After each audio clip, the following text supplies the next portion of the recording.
Hello there.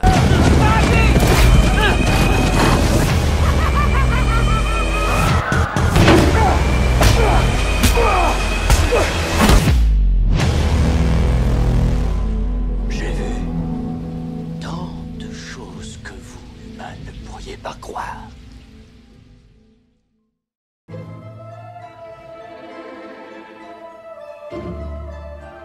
It's a fast-changing world.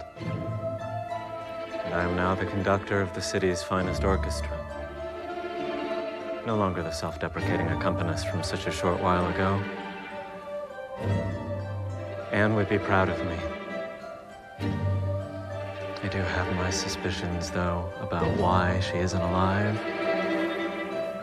And doubts, too, about something else, but excuse me a minute.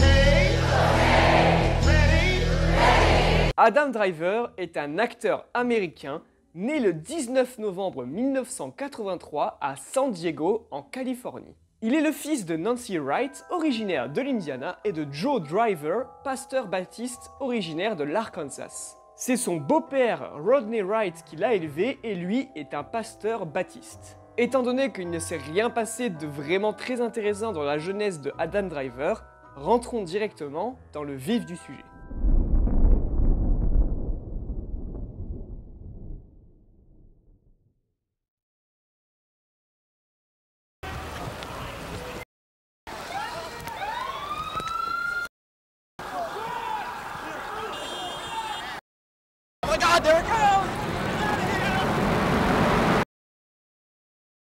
Après les attentats du 11 septembre 2001 qui l'ont énormément touché, Adam décide de rejoindre les United States Marine Corps. Oui, vous l'avez bien compris, avant de devenir l'acteur que l'on connaît tous, Adam Driver est avant tout un militaire, et plus précisément un marine. Et c'est seulement après 2 ans de service au camp Pendleton en Californie que le destin d'Adam va se voir bousculé. Très tôt après ces 2 ans de service, il est démobilisé pour une raison médicale suite à une blessure au sternum lors d'un accident de VTT.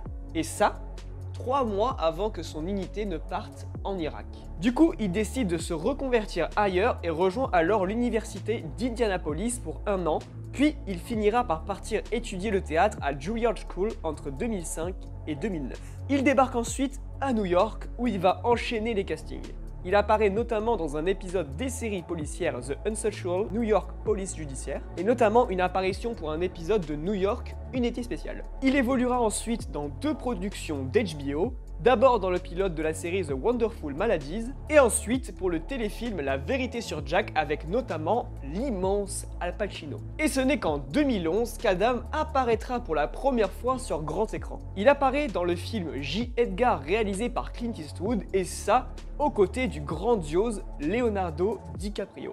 Encore à la poursuite de son Oscar ces années-là. Mais ce n'est pas du tout grâce à ce film que l'acteur va prendre son envol. En effet, sa prestation, bien qu'elle soit convaincante, est jugée trop maigre et est malheureusement passée inaperçue. Ce n'est qu'une toute petite année plus tard, en 2012, que l'acteur va être révélé grâce à son rôle d'Adam Sackler dans la série Girls. Après avoir fait quelques rôles un peu plus importants dans des films indépendants comme la comédie Gay Bye de Jonathan Liesky ou encore le drame Not Waving But Drowning de Devin Waite, il va faire partie de la distribution d'un autre biopic hollywoodien, le magnifique Lincoln de Steven Spielberg.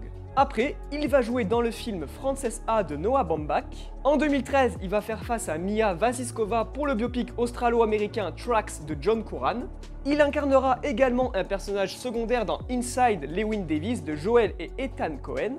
Parallèlement, il va jouer les meilleurs amis pour la romance et beaucoup plus si affinité de Michael Dawes.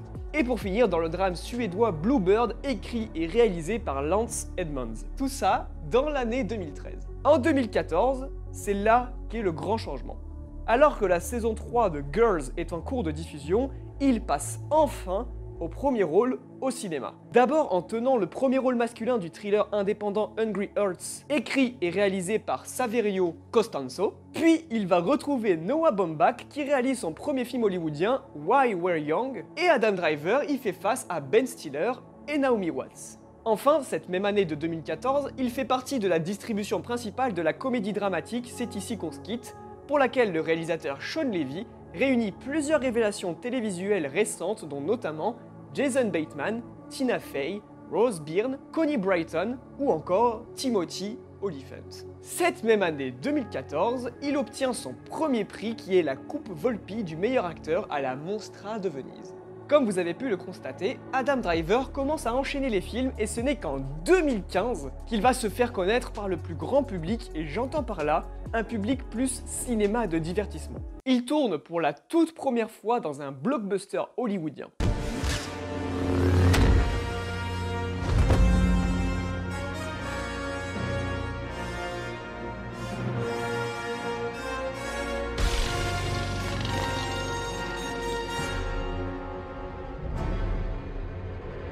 Avec Star Wars, il va interpréter le génial rôle de Kylo Ren. Alors si je devais donner mon point de vue sur ce personnage, je trouve qu'il a été injustement critiqué parce que ça reste quand même le personnage le plus marquant et le plus travaillé de la nouvelle trilogie Disney.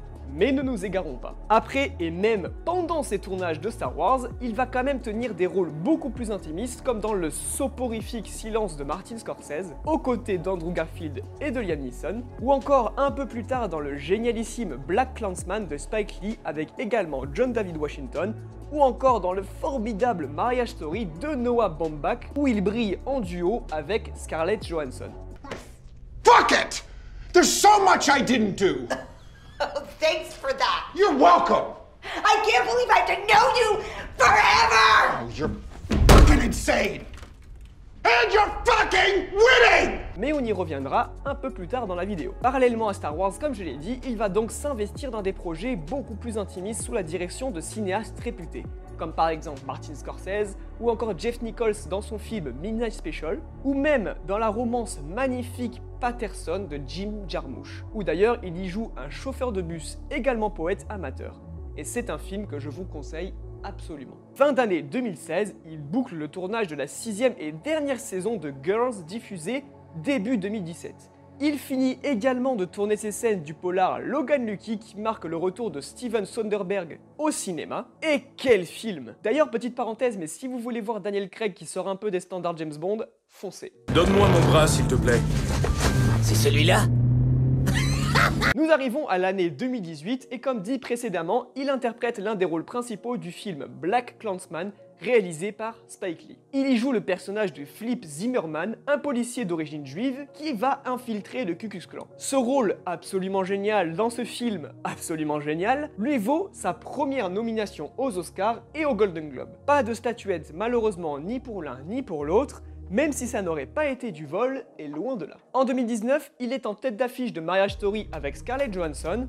Il sera aussi dans The Report, qui est le premier long métrage du scénariste Scott Z. Burns. Et il va retrouver encore une fois Jim Jarmusch pour la comédie de zombies The Dead Don't Die, aux côtés de Bill Murray, Tilda Swinton, Chloé Sevigny, Danny Glover, Steve Buscemi, Selena Gomez ou encore Tom Waits. Et plus dernièrement, en 2020, il tourne sous la direction du français Léo Scarax pour la comédie musicale et chef-d'œuvre Annette, dans laquelle il partage l'affiche avec Marion Cotillard. Et c'est vrai que je n'ai pas fait de critique sur le film lorsqu'il est sorti, mais sachez que pour moi c'est un film qui n'a absolument aucun défaut. La photographie est magnifique, les acteurs sont géniaux, et pour moi c'est le meilleur film de 2021 pour l'instant. We fashioned a wall built just for you. A tale of songs and fury, with no taboo. We'll sing and die for you, yes, in minor keys. And if you want us to kill too, we may agree. So may we start, may we start, may we not start. So may we start, may we not start. It's time to start, may we start, may we not start. High time to start, may we start, may we not start. La même année sortira avec Adam Driver les 2 prochains films de Ridley Scott. Un aux côtés de Matt Damon intitulé Le Dernier Duel, prévu pour le 13 octobre prochain, et l'autre c'est le très attendu House of Gucci aux côtés de Lady Gaga, prévu pour novembre, le 24 pour être précis. Adam Driver est militaire, acteur, chanteur et bien d'autres. Il est un des trop rares acteurs à avoir une palette aussi vaste. Il est l'un des acteurs qui a été le plus sous-coté pendant des années et il a été révélé pour moi bien trop tard. Mais aujourd'hui, il enchaîne les superbes performances et celle d'Annette, pour moi, doit remporter un Oscar. Un sacre qui serait bien plus que mérité pour concrétiser cette magnifique ascension de cette nouvelle étoile montante d'Hollywood.